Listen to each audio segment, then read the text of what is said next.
প্রধানমন্ত্রী নরেন্দ্র মোদীর ৭৫তম জন্মদিনকে কেন্দ্র করে গত ১৭ সেপ্টেম্বর থেকে ২রা অক্টোবর পর্যন্ত দেশব্যাপী সেবা পাক্ষিক কার্যক্রম হাতে নেওয়া হয়েছে।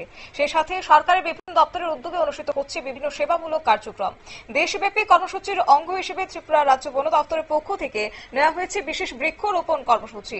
সিপাহীজলা জেলা বন বিভাগের উদ্যোগে প্রায় ৫০,০০০ বৃক্ষরোপণের লক্ষ্যমাত্রা নির্ধারণ করে কাজ শুরু হয়েছে এবং তা নিয়ে বৃহস্পতিবার নলছড় ব্লক পঞ্চায়েত সমিতির কমিউনিটি হলে এক অনুষ্ঠানে সেবা পর্বের সময় দেশব্যাপী বৃক্ষরোপণের অভিযানের উদ্বোধনী অনুষ্ঠানের সূচনা করেন রাজ্যের উচ্চশিক্ষা ও পঞ্চায়েত মন্ত্রী কেশর বর্মন। কি বললেন তিনি, শুনুন।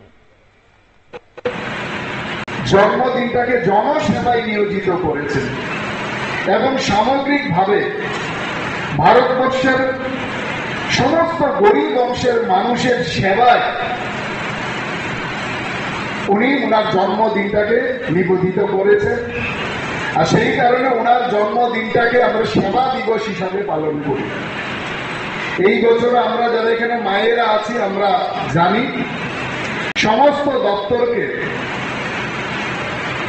বিভিন্ন সেবামূলক কাজের মধ্য দিয়ে এই জন্মদিন পালন করার আদেশ আমাদের কেন্দ্রীয় সরকার এবং রাজ্য সরকার। অনুষ্ঠানে উদ্বোধকের ভাষণে মন্ত্রী বলেন যে প্রধানমন্ত্রীর জন্মদিন উদযাপনকে কেন্দ্র করে প্রায় ১৫ দিন যাবৎ নেওয়া হয়েছে সেবা কর্মসূচি এবং জানিয়ে বিস্তারিত তিনি তুলে ধরেন এবং বৃক্ষরোপণের এদিন বিশেষ বার্তা রাখেন তিনি। জেনেছি ছোট্ট একটি বিজ্ঞাপন বিরতির সঙ্গে থাকুন।